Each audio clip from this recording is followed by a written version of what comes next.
Ռուսաստանի Դաշնությունը կրկին երկարաձգել է բենզինի արտահանման արգելքը։ Որոշումը կայացվել է վառելիքի ներքին շուկայում կայունությունը պահպանելու նպատակով և նախատեսում է սահմանափակումների շարունակություն մինչև տարեվերջ։ Միջազգայնագետ, էներգետիկ և անվտանգության հարցերով փորձագետ Արմեն Մանվելյանի խոսքով, այդ սահմանափակումները չեն վերաբերում Հայաստանին, քանի որ Հայաստանը ԵԱՏՄ անդամ երկրների ցանկում է։ Սահմանափակումները չեն վերաբերում Հայաստանին, քանի որ Հայաստանը որպես ԵԱՏՄ անդամ երկիր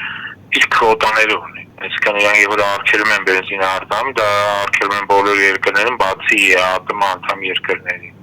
Այնուամենայնիվ, եթե ռուսական բենզինի արտահանումը սահմանափակվում է, ապա ինչու Հայաստանում բենզինի գինն այս պահին էական փոփոխություն չի արձանագրում։ Արմեն Մանվելյանը պատասխանելով այս հարցին և անդրադառնալով ադրբեջանական բենզինի ներմուծման հարցին նշեց, որ նման մատակարարումների մասին խոսելիս պետք է հիմնվել կոնկրետ վիճակագրական տվյալների վրա։ Եթե նույնիսկ նման ներմուծումներ կան, դրանք ըստ նրա շատ փոքր ծավալի են և չեն կարող էական ազդեցություն ունենալ Հայաստանի ամբողջ շուկայի վրա, քանզի հիմնական ծավալները շարունակում են ձևավորվել այլ ուղղություններից։ Միշտ չէ, ով է ներմուծում Ադրբեջանին, բայց դա մեծ թիվ չի։ Ինքը էական չի ազդի, հետո Ադրբեջանում որակյալ բենզին չկա այնտեղ։ Ցածր որակի բենզին են արտադրում, իսկ բարձր որակի բենզին մենք ներմուծում ենք կամ Ռուսաստանից, կամ Եվրոպայից։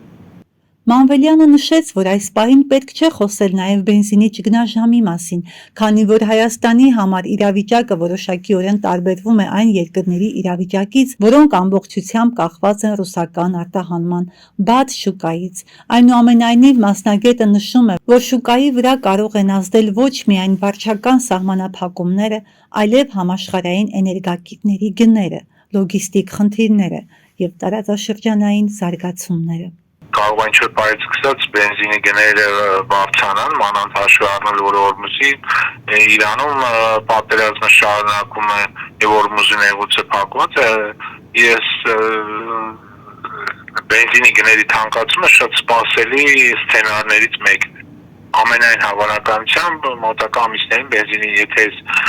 հատկապես իրանական ճգնաժամը չլուծվի, բենզինի գինը կբարձրանա։ Փորձագետի խոսքով, այս պահին Հայաստանը որոշակիորեն կարողանում է հավասարակշռել մատակարարումները հիմնականում Ռուսաստանի ուղղությունից ստացվող վառելիքի հաշվին։ Նա նաև նշում է, որ երկարաժամկետ կանխատեսումներ անելը դժվար է,